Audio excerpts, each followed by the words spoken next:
Bismillahirrahmanirrahim. Alhamdulillahi anzala as-sakinata fi qulubil mu'minin liyazdadu imanan ma'a imanihim. Wassalatu wassalamu ala asyrafil anbiya'i wal mursalin sayyidina wa habibina wa qudwatina Muhammadin ibni Abdillah sallallahu alaihi wa alihi wasallam. Allahumma alimna bima yanfa'una wanfa'na bima 'allamtana wa zidna ilman warzuqna fahman. Assalamualaikum warahmatullahi wabarakatuh. Alhamdulillah, Bapak Ibu jamaah sekalian, kita memuji Allah Subhanahu wa taala. Malam ini kita berkumpul kembali di masjid kita untuk kita sama-sama mempelajari ayat-ayat Allah Subhanahu wa taala dan juga pastinya hadis-hadis Nabi kita sallallahu alaihi wasallam. Satu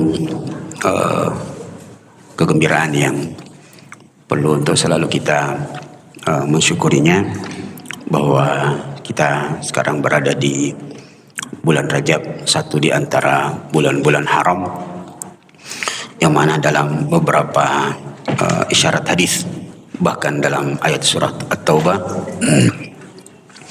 menerangkan tentang besarnya pahala orang-orang yang melakukan kebaikan, amal soleh sekecil apapun di bulan-bulan haram. Salah satunya di bulan Rajab yang kita berada di dalamnya. Bapak Ibu jamaah sekalian, setelah itu sebelum kita sama-sama mempelajari beberapa ayat, mari kita bersalawat kepada Nabi kita, junjungan kita Nabi besar Muhammad sallallahu alaihi wasallam.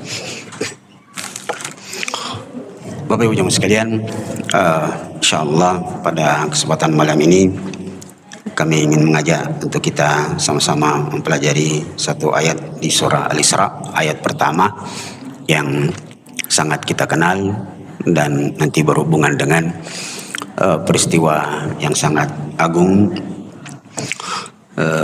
dan di bulan-bulan ini banyak yang akan memperingatinya. Surah Al-Isra ayat 1, Allah Subhanahu wa taala berfirman, Bismillahirrahmanirrahim. Subhanalladzi asra bi'abdihi lailan minal masjidil harami ilal masjidil aqsa alladzi barakna haulahu linuriyahu min ayatina innahu huwas samiul basir. Allah mengatakan, Subhanalladzi asra bi'abdihi lailan.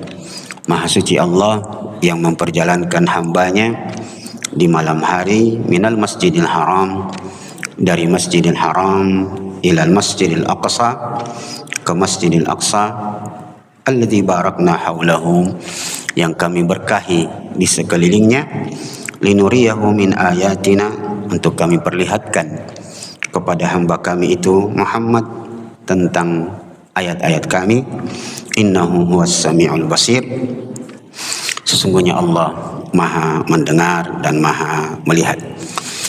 Jamaah sekalian, ayat ini dikenal dengan ayat yang berhubungan dengan peristiwa Isra dan Mi'raj. Sebagai pengantarnya, bahwa peristiwa Isra Mi'raj, ulama berbeda pendapat kapan terjadinya. Jumhur atau kebanyakan ulama ahli sejarah memang menetapkan bahwa dia terjadi di tanggal 27 Rajab, ya. Sekalipun ulama lain, salah satunya adalah ulama hadis yang terkenal adalah Ibnul Athir, itu mentarjih bahwa dia terjadi di tanggal 27, tapi bukan bulan Rajab, tetapi di Rabiul Awal. Alhasil memang catatan sejarah ulama berbeda pendapat tentang kapan persisnya kejadian Isra dan Mi'raj dari sisi bulan. Tetapi memang banyak ulama lebih mentarjih dia terjadi di bulan Rajab tanggal 27. Yang pertama. Yang kedua, kapan, tahun berapa? Ulama menjelaskan seperti Imam Nawawi mentarjih bahwa peristiwa Isra Mi'raj itu terjadi sekitar 2 tahun sebelum Nabi hijrah ke Madinah. Dalam riwayat yang lain, ulama yang lain mentarjih bahwa dia sekitar 3 tahun sebelum hijrahnya Nabi ke Madinah. Dan itu bertepatan beberapa tahun setelah meninggalnya paman Nabi Abu Talib dan istri beliau yang tercinta Khadijah radhiyallahu anha.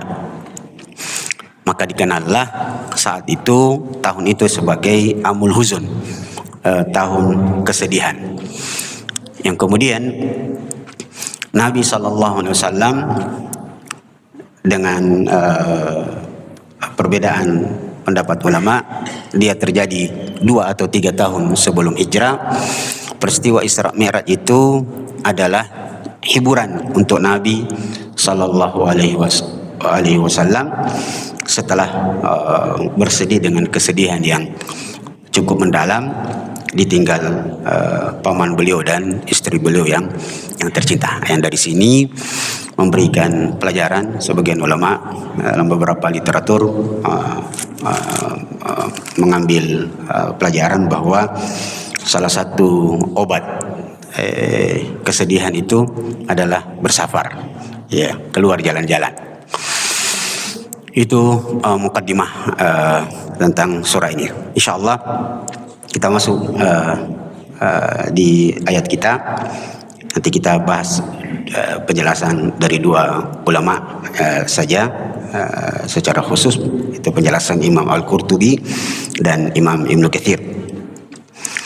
Allah Subhanahu wa taala berfirman, Subhanalladzi asra bi'abdihi lailan minal masjidil harami ilal masjidil aqsa. Subhana, maha suci. Ulama memberikan penjelasan dengan bentuk pertanyaan. Kenapa ayat ini yang dia berhubungan dengan salat dimulai dengan kalimat tasbih, subhana? Jawabannya adalah karena peristiwa yang akan diceritakan oleh Allah setelah membuka dengan kalimat tasbih adalah peristiwa yang berhubungan dengan perintah salat. Yang itu nanti hikmahnya, dari situlah kenapa salat itu dimulai dengan bersuci, yaitu dengan berwudu. Ya. Hanya saja kelebihan Nabi Sallallahu Alaihi Wasallam, Bapak Ibu jamaah sekalian, dibandingkan dengan nabi-nabi yang lain, bahwa Nabi yang pertama, Nabi Sallallahu Alaihi Wasallam itu diberikan izin untuk sholat di mana saja. Jadi kelebihan Nabi Sallallahu Alaihi Wasallam, dan itu untuk umatnya, kita semua melaksanakan sholat bisa di mana saja berdasarkan hadis Nabi, innama ju'ila al-arduli masjidan. Allah memberikan keutamaan dan kemuliaan untukku bahwa semua sisi bumi itu bisa dipakai sebagai tempat sholat. Itu memberikan penjelasan, ya, pengertian bahwa nabi-nabi lain itu beribadahnya memang di tempat yang khusus, ya, tempat ibadah memang. Jadi mereka tidak beribadah di tempat yang lain, harus di tempat ibadahnya. Adapun kita tidak mesti sholat di masjid, boleh sholat di mana saja. Dalam perjalanan kita bisa sholat di lapangan dan seterusnya. Yang kedua, kelebihan Nabi Sallallahu Alaihi Wasallam dibandingkan nabi yang lain, sholat semua nabi itu berwudu. Jadi sholat itu dilakukan oleh semua nabi, sejak Nabi Adam sampai Nabi Sallallahu Alaihi Wasallam. Hanya saja untuk Nabi kita Sallallahu Alaihi Wasallam ada kelebihannya di mana syariat tayamum itu cuma ada dalam agama kita. Ya, agama Islam saja dari Nabi sallallahu alaihi wasallam diberikan keutamaan dan kelebihan boleh bertayamum jika tidak ada air. Jadi syariat tayamum cuma ada di agama Nabi kita, Nabi besar Muhammad sallallahu alaihi wasallam. Ini makna pertama ketika ulama membahas satu persatu kata dari ayat ini. Subhanalladzi, maha suci Allah, karena dia berhubungan dengan peristiwa yang suci dan harus dimulai dengan kesucian, yaitu salat. Bahkan itulah sebabnya Nabi sebelum melakukan perjalanan Isra dan Mi'raj itu sampai dibedah dada beliau dan dicuci hati beliau. Subhanalladzi asra bi'abdihi, maha suci Allah yang memperjalankan hambanya. Kita lihat kalimat berikutnya adalah lailan. Dalam bahasa Arab, Bapak Ibu jamaah sekalian, asra itu memang sudah kalimat memperjalankan di malam hari. Asra itu sara yasri, berjalan di malam hari. Lalu datang kalimat penegas, lailan. Itu memberikan petunjuk bahwa betul-betul kejadian itu terjadi secara fisik. Ya, jadi Nabi betul-betul Mi'raj, Isra dan Mi'raj secara fisik. Ya, bukan bukan dalam mimpi dan bukan ruhnya yang terbang. Betul-betul dalam keadaan sadar, fisik dan ruh beliau berangkat melakukan peristiwa yang besar itu. Asra berjalan di malam hari, lailan sebagai bentuk penegasan bahwa betul-betul itu terjadi di malam hari. Kalimat penting dalam ayat ini, Allah mengatakan subhanalladzi asra bi'abdihi, maha suci Allah yang memperjalankan hambanya. Imam Al-Qurtubi mengutip perkataan ulama tentang kalimat bi'abdihi. Kenapa Allah menggunakan kalimat abdihi, hambanya, tidak menyebut nama Rasulullah? Ya, di mana kita tahu nama Muhammad itu cuma disebut dalam Al-Quran cuma 4 kali. Nama Muhammad sallallahu alaihi wasallam itu cuma 4 kali saja disebut dalam Al-Quran. Dan ini saya membaca satu tulisan beberapa hari lalu, ada yang masuk Islam gara-gara membaca Al-Quran. Dia membaca dan mendapati Al-Quran itu penyebutan Nabi Muhammad namanya cuma 4 kali, dibandingkan Nabi Isa itu lebih dari 4 kali. Nama Rasulullah cuma 4 kali. Pertama di surah Ali Imran, wa ma Muhammadun illa rasul. Yang kedua, wa ma kana Muhammadun aba ahadin mir rijalikum. Yang ketiga di surah Al-Fath, Muhammadur Rasulullah. Yang keempat, alladzina amanu bima nuzzila ala Muhammadin. Cuma 4 kali. Yang lainnya menyebut Rasul, menyebut Nabi, ya ayuhan Nabi dan seterusnya. Akhirnya orang itu masuk Islam. Alhasil, Bapak Ibu jemaah sekalian, pertanyaannya adalah kenapa Allah menyebut bi'abdihi, bukan menyebut nama Nabi sallallahu alaihi wasallam. Yang pertama, beliau mengutip perkataan ulama, "Lau kana li Rasulillah sallallahu alaihi wasallam ismun asyrafu min hada lasammahu Allah taala." Seandainya ada nabi yang ada nama yang lebih mulia dari penyebutan abdu, dari nama Rasulullah sallallahu alaihi wasallam, pastilah Allah akan menggunakan nama itu ya untuk menyebut kalimat dalam rentetan ayat tentang Isra dan Mi'raj. Itu memberikan petunjuk bahwa kalimat abdun itu lebih mulia dan lebih penting dibandingkan nama-nama yang lain dari nama-nama Rasulullah sallallahu alaihi wasallam. Yang kedua,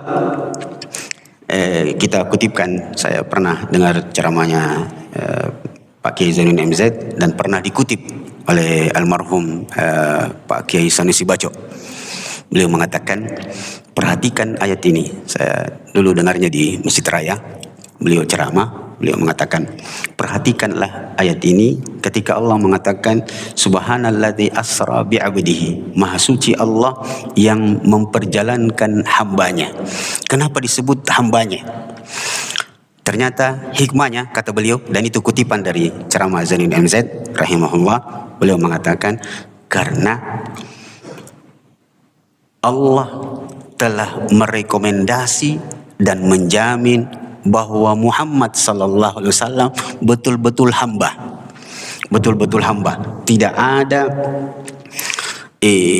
hamba-hamba Allah selain Rasulullah yang langsung diklaim sebagai hambaku dengan tujuan betul-betul itu adalah orangnya, kecuali Rasulullah.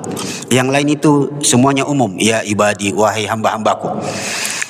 Yang kedua, kata beliau, disebutlah kalimat bi'abdihi, memperjalankan hambanya, karena banyak manusia, ya, khususnya orang-orang Islam, mengaku sebagai hamba, tetapi kelakuannya bukan kelakuan hamba. Iya, mengaku sebagai hamba Allah, ya, tapi kelakuannya bukan kelakuan hamba. Ya, bahkan di zaman sekarang, Bapak Ibu jamaah sekalian, kita dapati bahwa orang itu hanya akan mengatakan saya hambamu kalau dapat masalah. Nanti dapat musibah, dapat masalah baru bilang, ya Allah, ujian apa lagi yang kau berikan kepada hambamu ini. Itu salah satu hikmahnya. Kemudian hikmah berikutnya, kenapa Allah, kata beliau, mengatakan subhanalladzi asra bi'abdihi. Hikmahnya adalah kalimat abdihi ini berhubungan dengan salat. Itu artinya ibadah yang paling mulia, yang paling agung di antara semua rukun Islam, ibadah adalah ibadah salat. Adalah ibadah salat. Izinkan saya belok sedikit, Bapak Ibu jamaah sekalian. Saya pernah ketemu dengan seorang kawan di satu gedung perkawinan. Beliau tiba-tiba duduk di depan saya sambil makan. Saya lihat tangannya ada kayak bekas luka. Tiba-tiba ada kawan di samping saya bilang, bagaimana itu tangan tak sudah bisa bergerak? Dia bilang, alhamdulillah Ustaz, sudah bisa bergerak.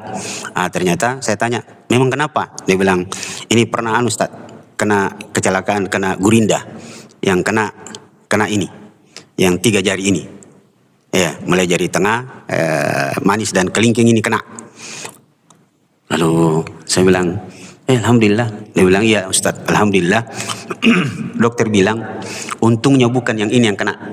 Untungnya bukan jari telunjuk dan ibu jari.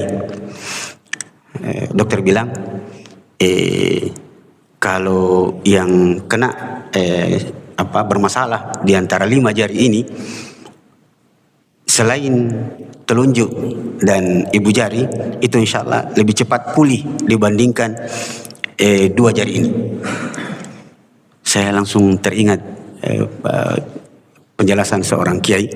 Dia bilang 5 jari ini itu sebenarnya gambaran hukum Islam, gambaran rukun Islam. Kalau kita dari belakang, rukun terakhir rukun Islam adalah haji, kemudian zakat, kemudian puasa, kemudian sholat, kemudian syahadat. Kalau orang tidak berhaji, tidak ada masalah. Orang tidak haji, tidak ada masalah. Tidak, memang dia rukun, tapi kalau tidak sanggup, tidak masalah. Orang kalau tidak bayar zakat, tidak ada masalah. Bahkan bisa-bisa dia yang berhak mendapatkan zakat. Kalau tidak puasa, tidak terlalu berefek. Iya. Apalagi kalau dia memang berhalangan. Tapi kalau tidak sholat, itu berbahaya. Apalagi tidak bersyahadat. Ibaratnya 5 jari ini, kalau memegang gelas atau memegang botol ini, Kalau rukun haji dilepas, tidak ada masalah. Ini masih bisa digenggam. Ini masih bisa pegang cangkir. Ya. Kalau zakat tidak ada masalah juga, masih bisa digenggam, masih bisa pegang gelas atau botol. Kalau tidak puasa, masih bisa digenggam ini. Tapi coba lepas satu di antara dua ini, sholat atau syahadat, dia tidak bisa. Dan itu memberikan petunjuk betapa ubudiyah yang paling penting adalah sholat setelah syahadat. Ini Bapak Ibu jamaah sekalian, hal yang sangat penting untuk kita sama-sama jelaskan kepada saudara-saudara kita tentang sholat ini. Apalagi saya beberapa hari lalu kumpul dengan teman-teman, cerita tentang Isra Mi'raj, tentang sholat. Kemudian disuguhkanlah hasil penelitian yang pernah kita sebut di sini, bahwa ternyata kan sekarang naik lagi Pak, persentase penduduk Muslim Indonesia naik lagi sekitar 87%. Dari survei 2025, 87% sekarang umat Islam. Setelah tahun lalu itu sekitar 86%. Tapi yang menyedihkan adalah dari 87% penduduk Islam di Indonesia itu yang sholat cuma 38,6%. Yang sholat cuma 38,6%. Nanti bisa dicek lagi Pak, di AI bisa ditanya. Cuma sekitar 38,6%, 39 lah. Itu berarti sekitar 80 atau 90 juta saja, 80 juta yang sholat. Yang selalu berjamaah, yang konsisten berjamaah cuma 2%. 2% saja yang kuat berjamaah.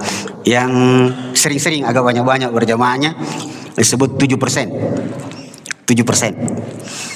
Dan yang kadang-kadang datang, kadang-kadang tidak, sekitar 20% lebih. Coba nanti kalau saya salah, tapi sekitar itu. Tapi ada yang lebih menyedihkan lagi.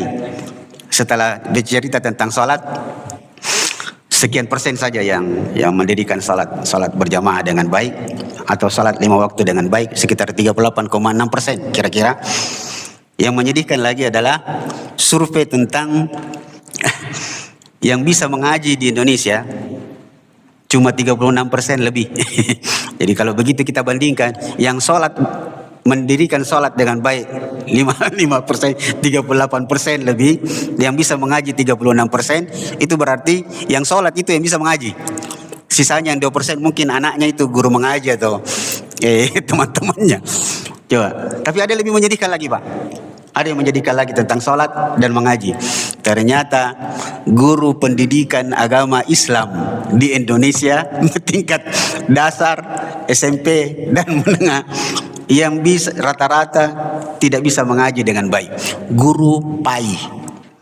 Bapak bisa cek kembali. Itu kita 3 hari lalu sempat senyum-senyum dengan teman-teman. Mau dibawa kemana ini? Kalau Indonesia emas 2045, emas apa? Emas bentuk apa? kalau begini saja, ya Allah, emas apa kira-kira mau didapat itu Pak? 2045, guru PAI, guru pendidikan agama Islam di Indonesia tingkat menengah, sedikit yang bisa mengaji dengan baik. Padahal dia guru agama yang diharap bisa membimbing. Bahkan teman ketika itu dia bilang, jangankan guru agama Ustaz, guru PAI, kepala sekolah madrasah ada yang didapati tidak bisa mengaji dengan baik. Kepala sekolah madrasah. Ya, ini sesuatu yang sangat menyedihkan. Jadi perlu diperbaiki sedikit ini Pak. Mungkin adakan acara Pak, peringatan Isra Mi'raj. Pesan Pak, kalau bisa ceramahnya ceramah pesanan. Fokus di masalah sholat. Nah, rata-rata kalau ceramah cuma yang penting enak didengar sama telinga, susah perubahan, susah Pak. Sedikit lagi Pak, masih ada tak? Kita selesaikan ayatnya, nanti kita pindah ke satu peristiwa yang disebutkan oleh Rasul. Subhanalladzi asra bi 'abdihi lailan minal masjidil harami ilal masjidil aqsa. Dari Masjidil Haram ke Masjidil Aqsa. Rasulullah sallallahu alaihi wasallam pernah ditanya, masjid apa yang pertama kali dibangun di muka bumi? Beliau mengatakan Masjidil Haram. Jadi masjid yang pertama kali dibangun di muka bumi adalah Masjidil Haram. Kemudian setelah itu masjid apa? Rasulullah mengatakan Masjidil Aqsa. Masjidil Al-Aqsa. Kemudian berapa jaraknya? Berapa jarak waktunya dibangunnya Masjidil Haram dengan Masjidil Aqsa? Beliau mengatakan 40 tahun. Jadi 40 tahun setelah diletakkannya Masjidil Haram,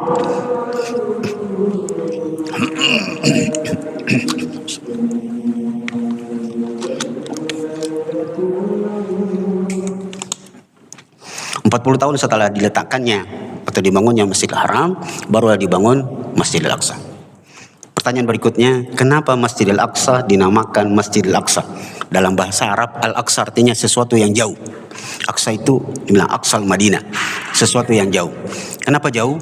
Jauh menurut orang-orang Mekah, karena perjalanan dari Mekah ke Madinah itu sering dilakukan oleh orang-orang Mekah untuk melakukan perdagangan ke negeri Syam, dan itu dianggap jauh. Maka dikenallah Masjidil Aqsa dengan Al-Aqsa libukdihi anil Masjidil Haram atau min Mekah. Jadi dia jauh dari Masjidil Haram atau jauh dari kota Mekah.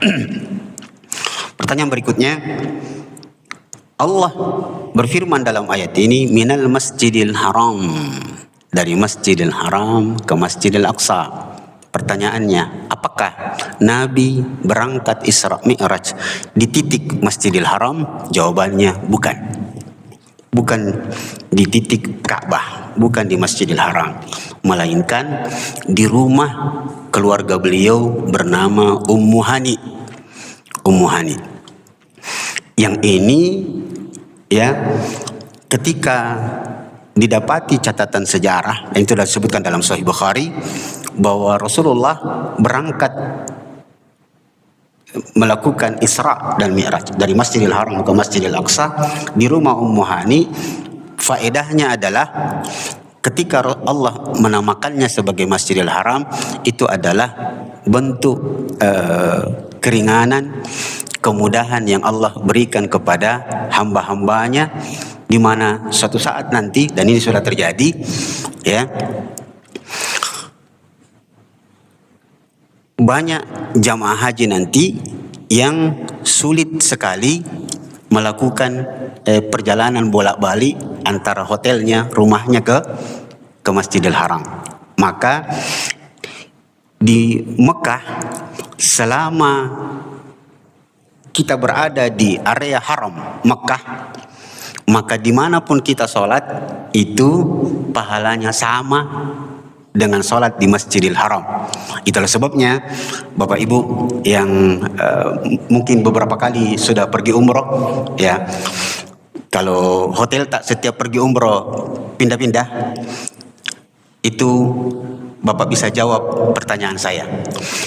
Apakah ketika di Mekah, di setiap hotel yang ada di Mekah ada musallanya? Semua hotel di Mekah ada musallanya. Tapi bandingkan di Madinah, hotel di Madinah tidak ada musallanya. Tidak ada musallanya di Madinah, Pak. Kenapa? Karena di Mekah, dimanapun kita sholat, sekalipun di hotel, itu pahalanya sama dengan di Masjidil Haram. Tetapi dengan satu catatan, tidak sama persis. Kalau orang betul-betul sholat di Masjidil Haram, ada pahala lainnya, ada pahala jalannya, ada pahala capeknya dan seterusnya. Tetapi pahala yang dimaksud sama adalah pahala satu kali sholat di Masjidil Haram sama dengan 100.000 kali di masjid lain. Makanya nanti kalau Bapak pergi umroh, tanya pegawai hotel yang ada di Madinah, Musallanya di mana? Dia bilang, maaf ya musalla huna. Tidak ada. Kalau mau pergi sholat, mau dapat besar pahala, jalan ke Masjid Nabawi. Tapi kalau di Mekah, biasanya sodik-sodik itu yang pegawai-pegawai, kalau dia lihat orang-orang agak lemah, sedih. Ngapain susah-susah pergi ke Masjidil Haram? Kau lemah. Sudah kau di sini saja. Ada hotel. Kau turun ke bawah, itu hotel apa? Ada musola di situ. Itu karena ayat ini bahwa minal Masjidil Haram, bahwa semua tempat di kota Madinah selama dia berada di batas-batas haram Mekah itu solatnya sama dengan solat di titik Masjidil Haram. Dan ini karunia dari Allah Subhanahu wa taala. Alladzi barakna haulahu, yang kami berkahi tempat di daerah sekitar Masjidil Aqsa, yaitu negeri Syam. Kami berkahi, maksudnya di antara ulama menyebutkan yang dikutip oleh Imam Ibnu Katsir bahwa karena tanahnya subur. Jadi tanah di negeri Syam yang sekarang sudah dipecah-pecah, Palestina, Syria, Lebanon, dan lupa saya apa satu, ada 4 negara yang dulu negeri Syam: Palestina, Lebanon, Syria, Jordania. Ya, itu 4 negeri dulunya disebut negeri Syam. Terutama Palestina itu adalah negeri yang sangat berberkah, di mana bukan saja tanahnya yang subur, wanita-wanitanya juga subur. Jadi Israel, orang Yahudi itu akan kesulitan menghabisi orang-orang Palestina. Itu mati, itu sebentar lagi tumbuh lagi. Dan hebatnya umur 5 tahun itu sudah berani pegang batu melawan tentara Israel. Apalagi orang-orang Yahudi ya yang ada di Israel khususnya itu adalah orang-orang pengecut. Dan Allah sebutkan tentang sifat orang Yahudi pengecut. Allah mengatakan, la yuqatilunakum illa fi quran muhassanatin aw mi wara'i judur. Sifat Yahudi itu pengecut. Mereka tidak akan memerangi kalian kecuali mereka akan selalu bersembunyi di balik dinding atau benteng-benteng yang kokoh. Cuma perhatikan Pak, itu anak-anak Palestina itu cuma pegang batu, 5 tahun, 6 tahun pegang batu. Di situ tentara Israel pakaian lengkap, senjata lengkap, itu cuma lawan anak-anak pegang batu, menghindar kita. Kalau saya tidak perlu saya pakai baju yang lengkap.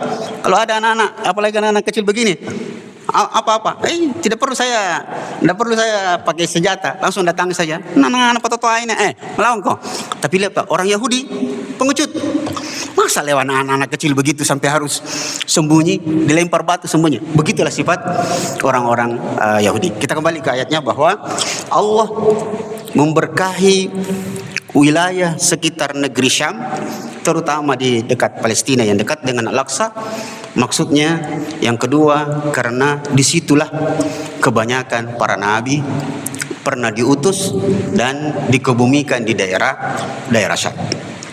Ujung ayatnya Allah mengatakan innahu huwas samiul basir, sesungguhnya Allah maha mendengar dan maha melihat. Karena itu hubungannya dengan salat dan dengan keadaan yang akan dialami oleh Rasulullah dalam peristiwa Isra dan Mi'raj. Bapak Ibu jemaah sekalian, izinkan saya menyebutkan satu hadis yang sekalipun sedikit agak panjang, kita singkat-singkat sebutkan oleh beberapa ulama hadis, Imam Ahmad, Imam Al-Baihaqi dalam beberapa kitab mereka, yang kemudian hadis ini disahihkan oleh Syekh Al-Albani, bahwa satu pagi setelah Rasulullah pulang dari peristiwa yang besar itu, peristiwa Isra Mi'raj, beliau duduk di satu tempat di kota Mekah, duduk termenung, ya. Faja'ahu Abu Jahal. Lalu datanglah Abu Jahal melihat Nabi yang sedikit termenung, agak sedih begitu.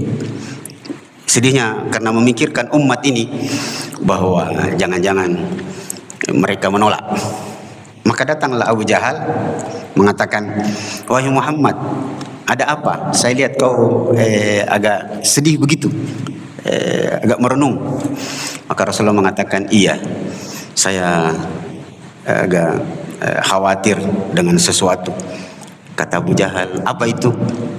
Saya khawatir kalau saya menceritakan peristiwa yang saya baru alami, orang-orang menolaknya. Abu Jahal ketika mendapatkan perkataan itu dari Nabi, dia bilang, kesempatan ini. Dia bilang, Abu Jahal, memangnya kenapa? Dia bilang, saya baru saja datang dari Al-Aqsa, dari Palestina. Abu Jahal mengatakan, wajita fi laila wahida, kau menyelesaikan perjalanan itu dalam satu malam saja? Katanya iya, bahkan saya naik ke Sidratul Muntaha.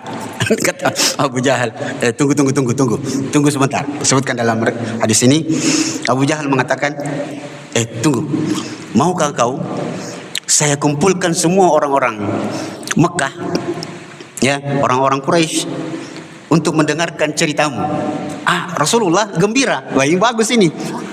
Istilahnya barusannya ini Abu Jahal mau bantu. Padahal sebenarnya Abu Jahal itu patut wai. Ini kesempatan. Ku kasih malu kok. Maka dikumpulkanlah orang-orang. Kemudian Nabi disuruh bercerita.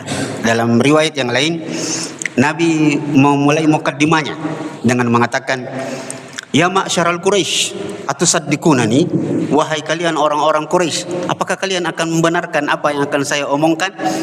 Maka orang-orang mengatakan, takallam ya Muhammad, bicara saja wahai Muhammad, pasti kami akan percaya. Innaka amin, innakal amin, kau orang yang terpercaya, kamu tidak pernah bohong, bahkan main-main untuk bohong kau tidak pernah. Jadi Rasulullah itu bercanda saja, tidak bohong, bercandanya serius dan betul lah. Maka Rasulullah SAW kemudian mengatakan, saya tadi malam berangkat dari Mekah ini, dari Masjidil Haram ke Masjidil Aqsa. Saya dibawakan buraq oleh Jibril dan saya pun berangkat ke Masjidil Aqsa. Kemudian saya naik ke Sidratul Muntaha, yang nanti kita ceritakan Nabi bertemu dengan 8 nabi di setiap tingkatan langit. Yang di langit kedua beliau bertemu dengan Isa dan Yahya.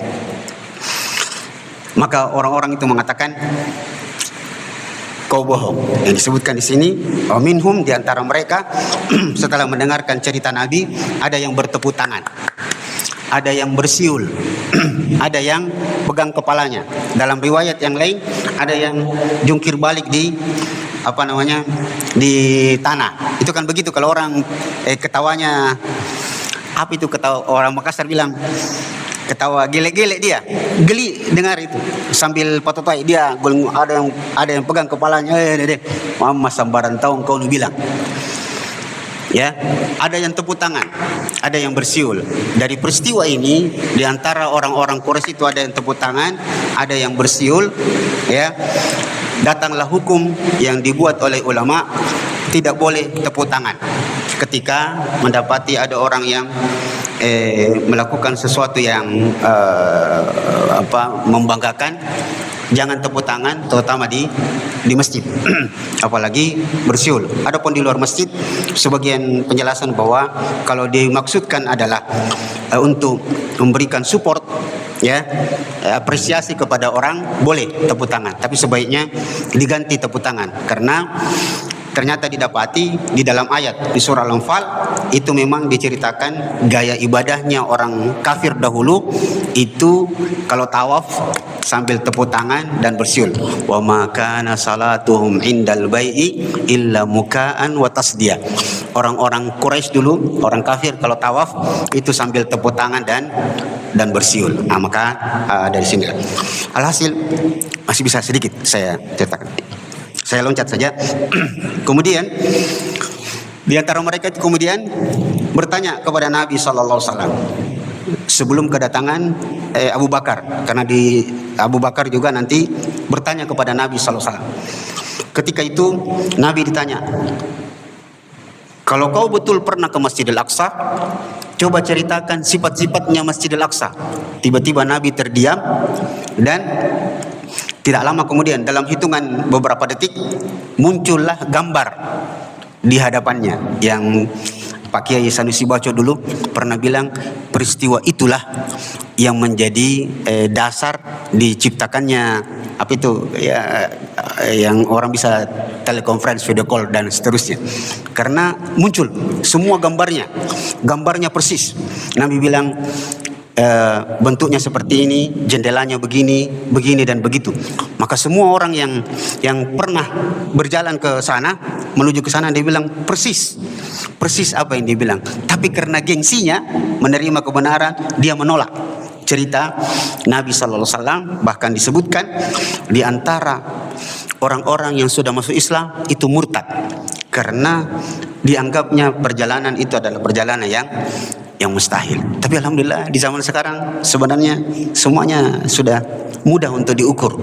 Ya, dan ini juga memberikan pelajaran bahwa semakin canggih teknologi, seharusnya semakin kuat keimanan orang kepada Allah Subhanahu wa taala. Ini saja dulu, nanti insyaallah pada kesempatan lain kita lanjutkan.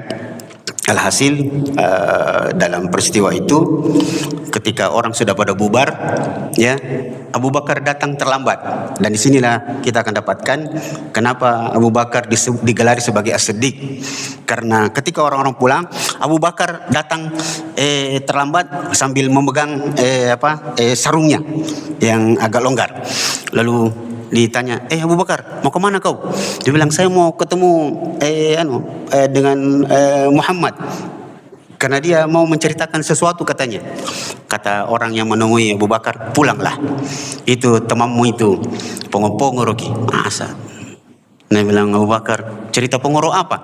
Dia bilang, masa dia tadi malam pergi ke Masjidil Aqsa dalam satu malam, bahkan dia naik ke langit, baru balik lagi.